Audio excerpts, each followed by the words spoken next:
यशवंत सिन्हा का phone call, PM Modi की बेरुखी,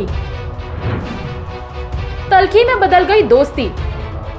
पीएम नरेंद्र मोदी के सबसे बड़े आलोचकों में शुमार लोगों में यशवंत सिन्हा का नाम सबसे ऊपर है। वो कोई मौका नहीं छोड़ते बीजेपी या फिर मोदी को निशाना बनाने का। राजनीति में फिर से खड़े होना भी था तो पश्चिम बंगाल के असेंबली चुनाव से एन पहले उन ममता बनर्जी का दामन थामा जो मोदी की सबसे बड़ी दुश्मन मानी जाती हैं। लेकिन बड़ा सवाल है कि यशवंत आखिर मोदी के इतने ज्यादा विरोधी कैसे हुए।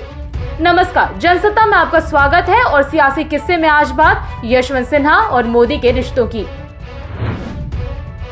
मोदी से 36 का आंकड़ा क्यों? एक न्यूज चैनल के शो में यशवंत ने इस सवाल का जवाब देते हुए कहा कि 2014 से पहले जब मोदी को बीजेपी की तरफ से पीएम का चेहरा पेश करने की कवायद चल रही थी तो एक पत्रकार से उन्होंने कहा था कि मोदी के नेतृत्व में ही बीजेपी जीत हासिल कर सकती है।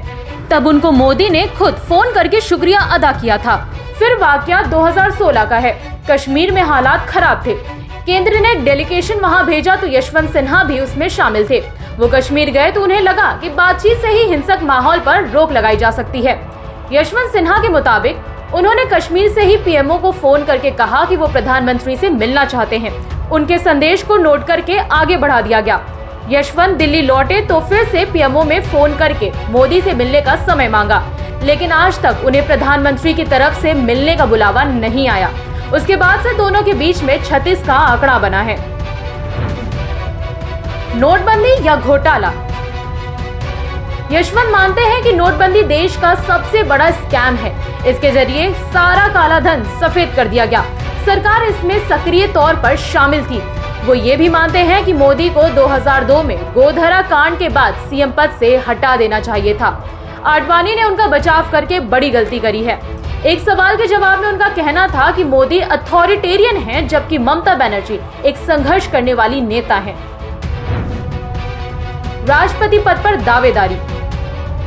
राष्ट्रपति चुनाव में जीत पर उनका कहना था कि वो गरीब परिवार से हैं, हमेशा जीवन में नंबर 2 चॉइस ही रहे। इस बार वो नंबर 4 की चॉइस थे, यानी 2 गुना 4। उनके जीतने के चांस 4 गुना बेहतर हैं। उनका ये भी कहना है कि हार सामने देख कभी लड़ाई के मैदान से पलायन नहीं करते। उनका मानना है कि भारत के राष्ट्रपति का संविधान में जो स्थान है उसका सबसे पहला कर्तव्य है कि वो संविधान की रक्षा करे। यशवंत कहते हैं कि राष्ट्रपति का अधिकार बनता है कि वो सरकार के गलत फैसलों पर सवाल उठाए। कोई रबर स्टैंप राष्ट्रपति बनता है तो वो देश में जो भी प्रधानमंत्री और उनकी कैबिनेट की तरफ से प्रस्ताव आएगा उस पर अपनी मुहर लगा देंगे, लेकिन ऐसा नहीं किया जाना चाहिए। यशवंत सिन्हा की उम्मीदवारी पर आपकी क्या राय है? हमें कमेंट सेक्शन पर बताइए और राष्ट्रपति चुनावों से जुड़ी खबरों के लिए बने रहिए जनसत्ता के साथ।